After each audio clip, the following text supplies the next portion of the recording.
Hey bros, I'm your host Frank. This is another episode of Stereotypes. In this episode, we're covering the safety freak. Some people take safety a little too far. Good afternoon, I'm going to go over my Nerf gear to hopefully enlighten you on how to play Nerf a little bit more safely. As something of a public service announcement, and because that dude asked me to.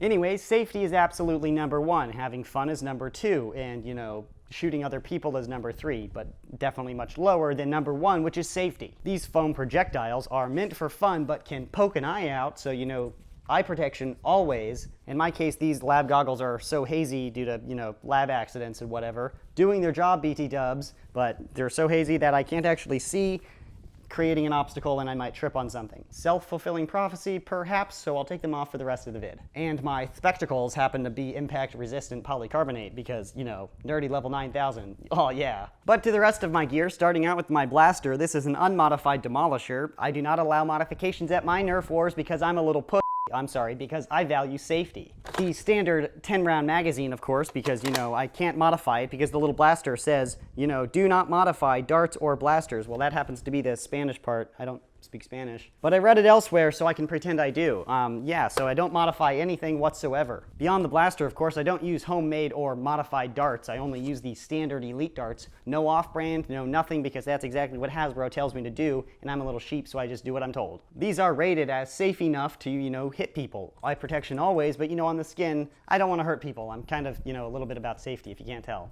Why the Demolisher? Because it's the most orange blaster I could find, and, I want to scream, this is not a firearm, public surrounding me and my Nerf scene. This is just a toy. I can't have anybody in the public thinking me and my buddies in the public park having fun, repeatedly playing the same game for 3 hours are killing each other with guns and bullets, because that's logical. So, all this orange, you can't mistake this for a gun, even if you're doing this and you're going pew pew pew as tactical as you want. This doesn't look like a gun, which is the safest way to go. Beyond the toy here, I am sporting the Nerf Tactical Vest, which is, slimming, if I do say so myself, because of the black, especially in the black background here. I don't actually use it, I just think it looks super cool, and I am wearing an orange undershirt because this is black. It looks super tactical. I mean, if I didn't know any better, this looks exactly like a Kevlar vest. But hopefully the orange, gives away that it's not a Kevlar vest, that it's just a toy vest, it's just a toy. I'm holding toys, I'm just playing for fun, I'm not trying to kill anyone. And of course the armbands are the same theme. Orange is super bright, that is the safe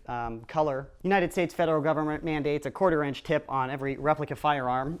Way more than a 1/4 inch here, and orange is everywhere. So safety, safety, safety, orange, woo!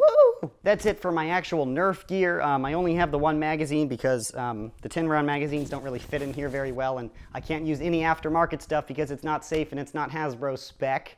And they don't have a mag carrier that I'm aware of. But down below here, I have my fanny pack, which holds my cell phone and my emergency stuff, along with my emergency contact information forms on everybody on the field, which I make everybody fill out before we start playing. If you hurt your ankle, if you are knocked unconscious or whatever while you're nerfing, I have to be able to contact your emergency contact to make sure you're a-okay. Some people get a little bit annoyed, and I feel like some of them aren't really accurate. Some people like XXX_Hacksaw_MLG, I find it highly unlikely that that is their real name. And how can I contact this person if there's no area code? It specifically says include area code. I'm pretty sure 420-6969 is not their real telephone number. And I can't even read the last name of your emergency contact.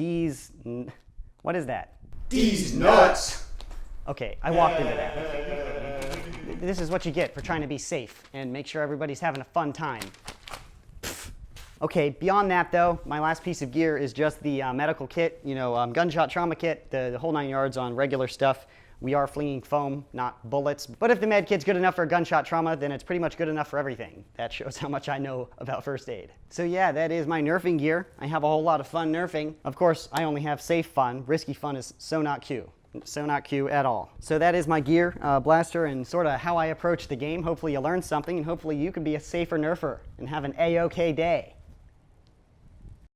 That's the stereotype of the Nerf safety freak. If you have recommendations for other stereotypes, leave a comment in the section below. That's this episode. I'm Frank. Thanks for watching, and remember, stay tactical.